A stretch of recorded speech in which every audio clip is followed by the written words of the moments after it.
Welcome everyone to a new video. Today, I'm going to tell you how to use ChatGPT. What exactly does ChatGPT do? Let me explain. So, first, open the Chrome browser, type ChatGPT and enter the website.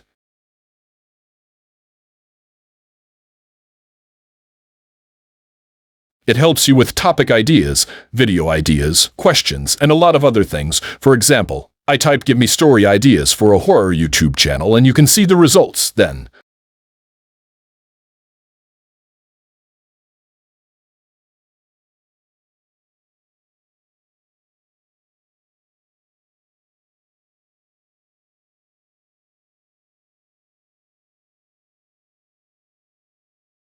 I type "how to grow on YouTube channel."